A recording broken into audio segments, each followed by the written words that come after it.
सो आपको पता तो होगा कि कतर होस्ट कर रहा है आज तक का सबसे बड़ा एंड सबसे एक्सपेंसिव फीफा वर्ल्ड कप, जिसकी कॉस्ट है अराउंड $300 बिलियन एंड उसकी 2.9 मिलियन टिकट्स ऑलरेडी बिक चुकी हैं। पर अब सवाल ये है कि अगर किसी को अभी भी जाना है फीफा देखने के लिए एंड टिकट्स खरीदनी है तो क्या अवेलेबल है? क्योंकि फीफा के ऑफिशियल प्लेटफॉर्म पे तो शायद सारी सोल्ड आउट हो चुकी है, राइट? एक्चुअली नहीं। सो बेसिकली फीफा के पास 2 प्लेटफॉर्म्स हैं उसी की ऑफिशियल साइट के अंदर। एक है बाय टिकट्स, जहाँ पे डायरेक्ट टिकट्स खरीद सकते हैं आप, एंड दूसरा है resale platform.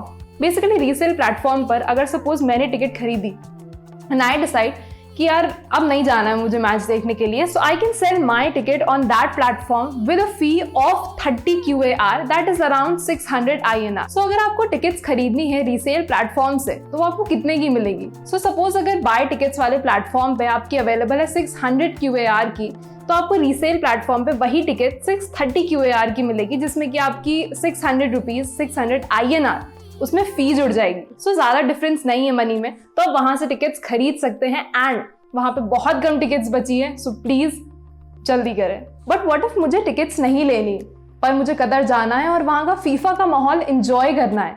Is it possible? Yes it is. So basically अगर आपके किसी फ्रेंड ने या फैमिली मेंबर ने या किसी भी जान पहचान के इंसान ने जो कि कतर के रेसिडेंट या सिटीजन नहीं है, उसने अगर फीफा की टिकट ली है तो वो अपनी टिकट पे 3 लोगों को स्पॉन्सर कर सकता है, जिसमें आप जा सकते हैं कतर, जिसकी एंट्री स्टार्ट हो रही है 2 दिसंबर 2022 से।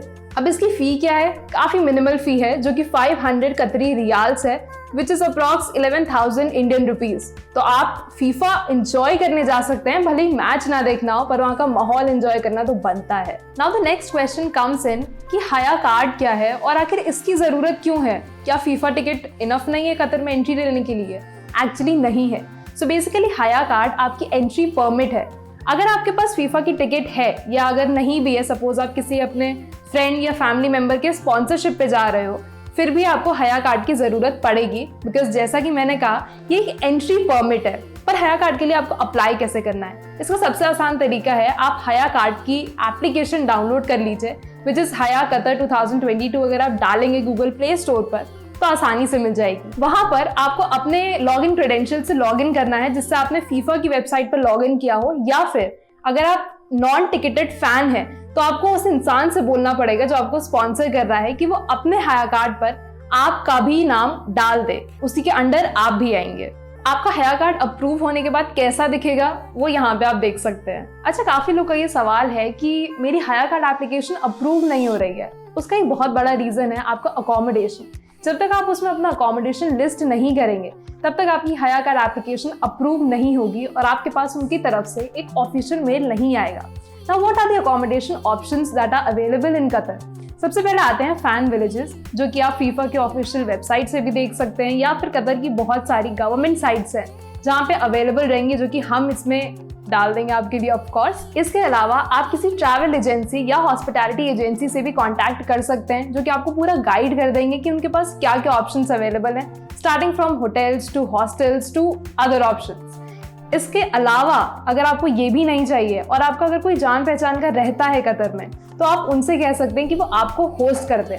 बट इसका प्रोसीजर क्या है? I tell you. So basically जो भी आपका फ्रेंड या फैमिली मेंबर होगा उसको अपनी हया कार्ड एप्लीकेशन पर अपना जो घर होगा उसको अप्रूव कराना पड़ेगा, उसकी लिस्ट उसमें डालनी पड़ेगी, एक अग्रीमेंट या जो भी रेंट अग्रीमेंट हो या फिर जो भी उस घर के पेपर्स होंगे वो उसे अपलोड करने पड़ेंगे, एंड उसके बाद ही उसकी हया कार्ड एप्लीकेशन अप्रूव होगी, एंड देन ही और she needs to invite you. और जब आप उनकी एप्लीकेशन एक्सेप्ट करेंगे तब जाकर के आपका हया कार्ड बहुत इजीली अप्रूव हो जाएगा। Now the next question is what are the health requirements, और क्या आपको हेल्थ इंश्योरेंस चाहिए होगा? क्या आपको टेस्ट कोई कराने पड़ेंगे वहां आने के लिए?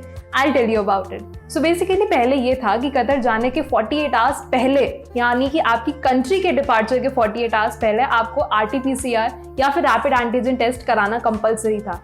बट अभी हाल फिलहाल में उन्होंने अपनी पॉलिसी चेंज कर दी है। सो आपको यहाँ से डिपार्चर के वक्त आप किसी भी कंट्री से चाहे आए, apart from whatever vaccination you are having, आपको कोई RT-PCR या रैपिड एंटीजन टेस्ट की जरूरत नहीं पड़ेगी। बट कतर पहुंचने के बाद आपको 24 घंटे के अंदर अंदर रैपिड एंटीजन टेस्ट या फिर एक RT-PCR कराना कंपलसरी होगा, जो कि आप किसी भी प्राइवेट हेल्थ केयर सेंटर से करा सकते हैं। Now the next question is कि क्या हेल्थ इंश्योरेंस रिक्वायर्ड है? I know it's a very big concern, but वहाँ की गवर्नमेंट ये सजेस्ट करती है कि आपको हेल्थ इंश्योरेंस लेना चाहिए, but it's not mandatory, that depends on you. अगर आपको लगता है कि it's required for you then you must take a health insurance, क्योंकि कतर में हेल्थ फैसिलिटीज़ बहुत अच्छी हैं। बट इफ़ यू थिंक कि नहीं रिक्वायर्ड है then it's up to you.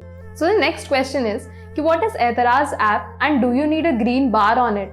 सो पहले कतर में ये रूल था कि जो भी बाहर से विजिटर्स आ रहे हैं उनको एतराज ऐप डाउनलोड करना मैंडेटरी था, even after just they have arrived. आप कतर में एंटर करे भी नहीं ढंग से, बट आपके में एतराज ऐप होनी चाहिए।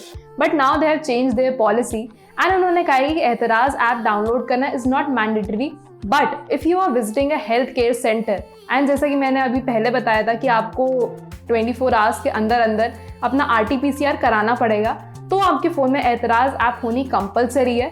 बट इन जनरल अगर आप कतर में घूम रहे हो तो कहीं पे भी आपको एतराज़ ऐप की कोई भी ज़रूरत नहीं पड़ेगी। नेक्स्ट क्वेश्चन इज़ कि वहाँ की ट्रांसपोर्ट फैसिलिटीज़ कैसी हैं और आपको ट्रांसपोर्ट में क्या ज़्यादा खर्चा बैठेगा।